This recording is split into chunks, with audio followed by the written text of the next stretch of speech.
What's happening? Hoodie gang, hoodie gang, hoodie gang. HG in the place. Sensei Shug, what's happening? Melissa Deatheridge, what's happening? What's good? What's good? What's good? Canada Tax Queen in the place. What up? Trap House Cannabis Company SF. What's good? What's good, Trap House? We just woke up from our nap. So we are cranky as a mug. Let's get it popping today. What's happening, everybody? Back like we left something. Took a week off because you got to do a little self-care every now and again, you know. But we are back and ready to roll. KKW fan, what's happening? What's happening? What's happening? Elemental, what's good, brother? What's good, man? Yes, indeed. Yeah, let's get it popping. Let's get it popping today. What's happening, everybody? My name is Rico Lamitte, founder of Cannabis Global Decentralized Media Broadcast Organization. And welcome to the Daily Recap. Every weekday morning, 9 a.m. Oh, yeah, you're going to be cranky now, right? 9 a.m. Pacific, 12 p.m. on the East Coast. You can catch us on State of Cannabis NewsHour. You can get your daily dose. Me and 11 other thought leaders in the cannabis industry get together and read the biggest news stories in the industry and come together and we talk about them. I do my daily recaps in the afternoon, and we are back one more again. All right, so today's story's out of Marijuana Moment. Kentucky governor wants to let farmers sell marijuana to other states. I try to say cannabis because I did have a couple of my Mexican friends ask me to tone down the marijuana talk, so I'm gonna try to be more conscious about that. So shout out to my Chicano peoples. Always be respectful, man. If it offends one person, man, I'm gonna try to switch up my ways. It's all about evolution. So this one comes out from Kyle Jaeger from Marijuana Moment. He always has some good stories. So he's the first to report late last week that Kentucky's Democratic Governor Andy Bashar believes medical cannabis is the future. And part of the future should involve letting farmers grow cannabis to sell to other states. In a live interview on CBS Fox affiliate channel 44 News, Bashir said that legalization is a priority before also expressing support for an adult use market as well for adults. You want some of this? 21 and older to grow and possess without fear of prosecution. It's where things are going, he said. It's time that we join so many other states in doing the right thing. Big Spike Lee fan right there. But was most interesting about the article was his comments on Kentucky being uniquely situated to benefit from interstate commerce. Kentucky and our unique topography, our farmers should benefit significantly from medical legalization and then allowing them to grow for other states. Last month, State of Cannabis NewsHour, we actually reported on a coalition of cannabis organizations rallying the community to join them and asking governors from California, Colorado, Oregon, and Washington for guidance on the guidance for the Justice Department. Small farmers and regionally disadvantaged consumers alike stand to benefit such legislation should it come into play. Oregon's Democratic Governor Kate Brown is definitely on board as she signed a bill back in 2019 to allow cannabis to be imported and exported from other states if federal law or policy provides for it.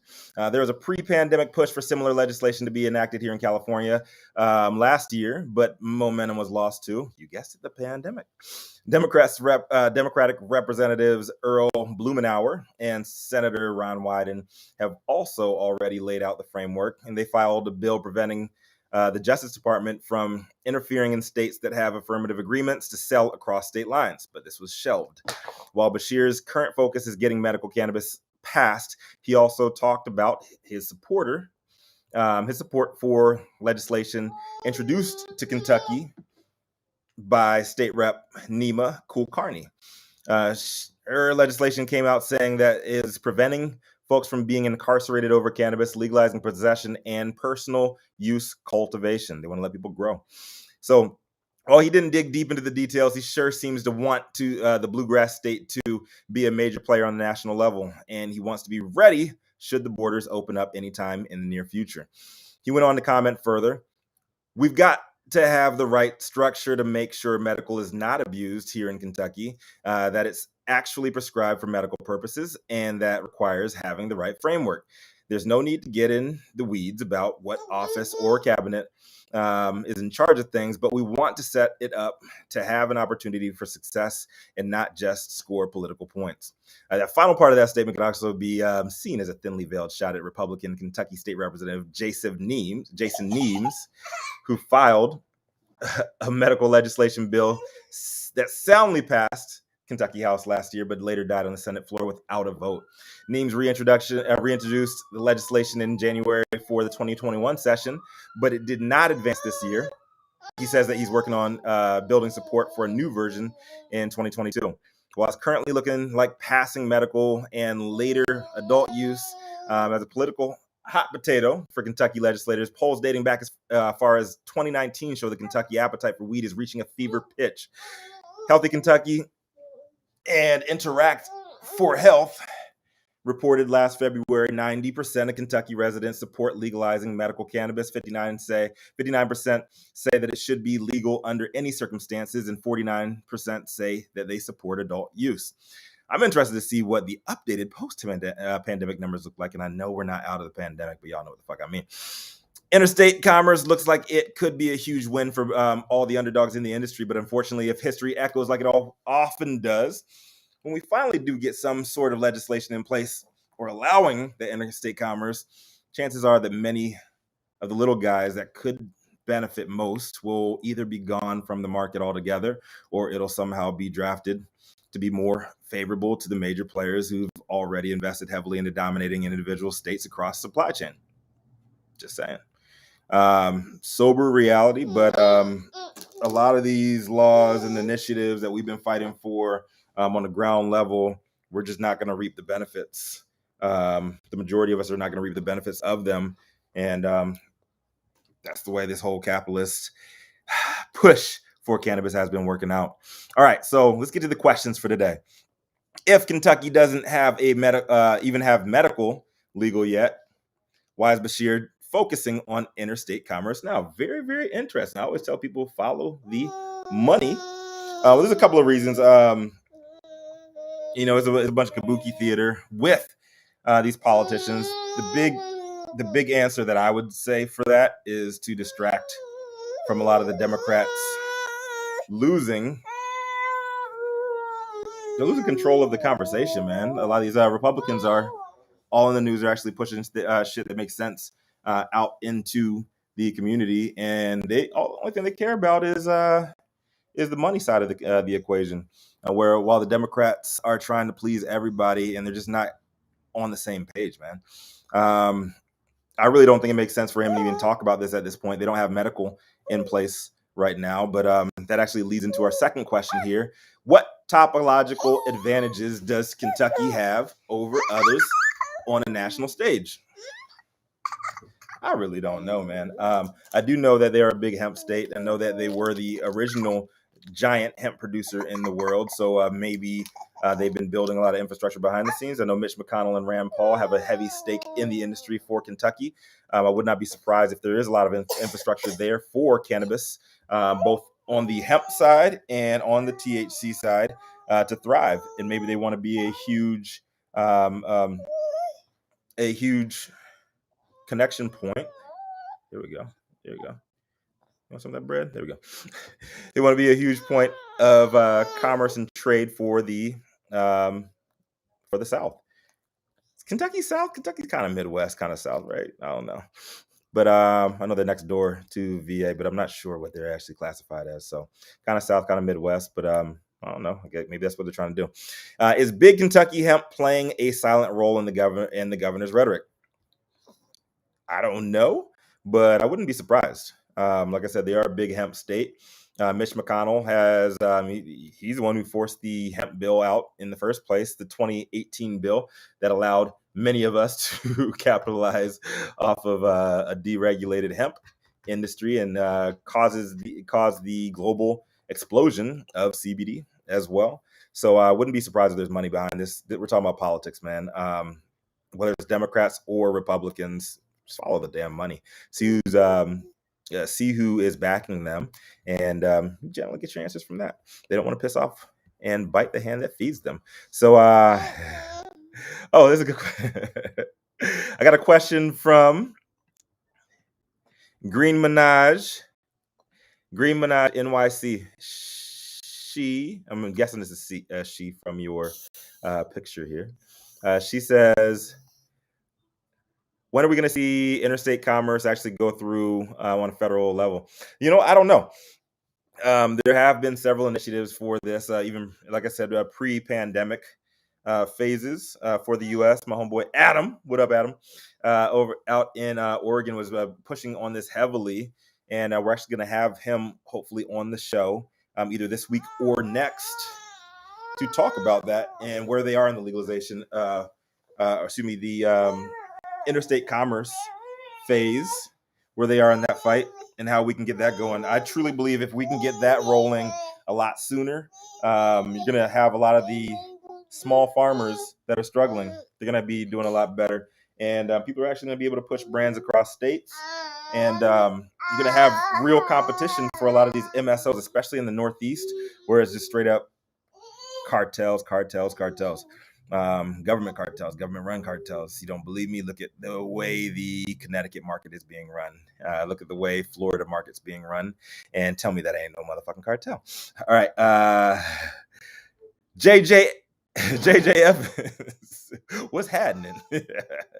JJ Evans asked, "What's the difference between the hemp industry and the cannabis industry?" I mean, it's all cannabis, but hemp, at least industrial hemp, can be used for textiles and certain sexy hoodies like the one you see on me right here. Make sure you guys head over to Maison Tight, get your own hoodie, whether it's Cannavision branded or not.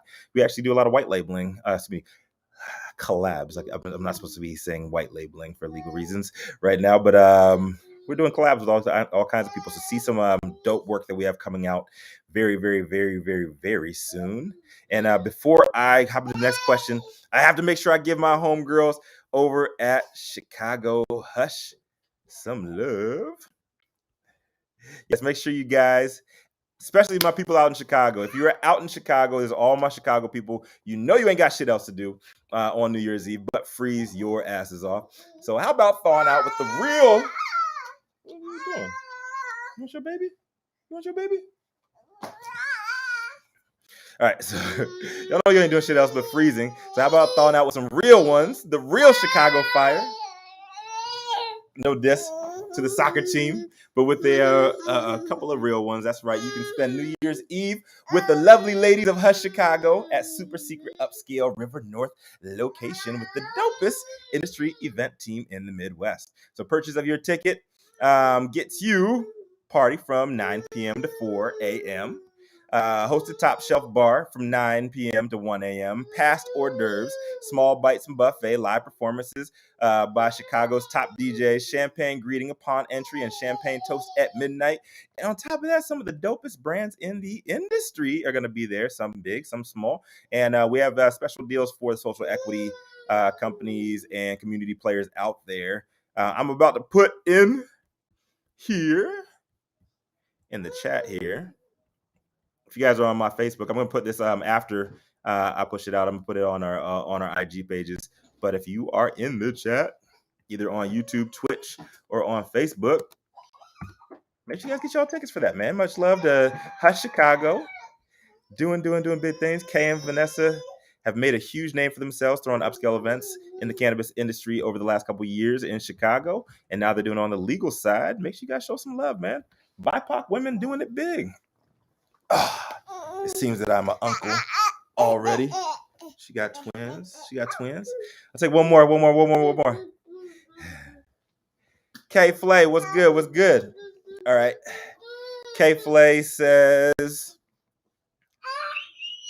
if we open up, that's a good one. All right, so if we open up interstate commerce, isn't that going to hurt the small companies even more than it is right now? I say no, simply because the farmers, we have the cultivation taxes going on out here in California, and the small farmers especially, they're already hurting.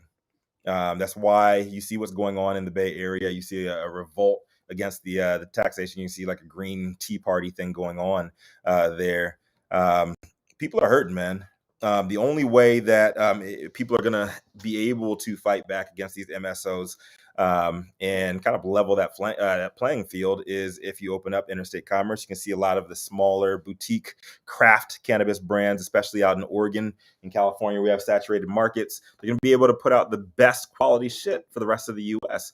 I know it's probably going to hurt some of the small people in the emerging markets. It is what it is. But especially in the Northeast, where it's not favorable, you don't have favorable growing conditions and climate and all that stuff. You're going to have some of the best cannabis.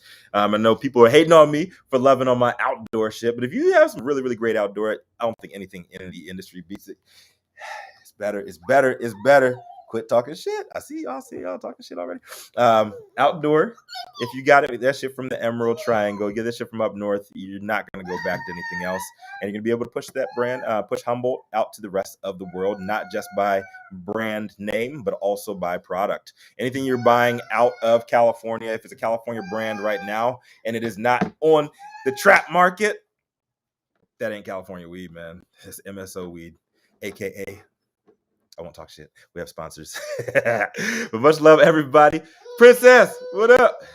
Humble Jones in the place. What's good? Originals Nation, my man Tommy. What up, what up, what up? Juicy Jamie, what's good? AR Massage Services in the place. Brooke Ann 83, what up? AK-47 Brands, what happening? What happening? Iron Leaf Company in the house. ITKW Fan Roseland. What's happening? Is that Chicago? Chicago in this? Trap House Cannabis Company, San Fran. Trap House Cannabis. Hey, I had some Trap House Cannabis as a matter of fact. It's in my room though, so I gotta show y'all later. Maybe I'll smoke on some shit later on, man. Good brand. I love supporting my BIPOC brands. Sensei Shug, what up? JJ Evans, Flavors RS, what up? Facebook champion, you can't sell weed here though. The fuck is that, dude? Like, I always trip over these YouTube names, man. Like, who are you guys? Bowling Green, stand up. What's happening? Let me know about this Kentucky market. I would love to know what's going on the ground in Kentucky as you guys fight for medical cannabis. I know you guys have a lot of ground to cover as you guys move towards a legal market, but medical is not interstate commerce. So what the fuck is your governor even talking about with this shit? All right, man. Much love. I'm going to kick it now. Baby girl is fully thawed out from her nap, and you know what? I gotta get my daddy daycare on. So much love, everybody. Make sure you guys get your hoodie game on. Maison Tight. MAISONTIET.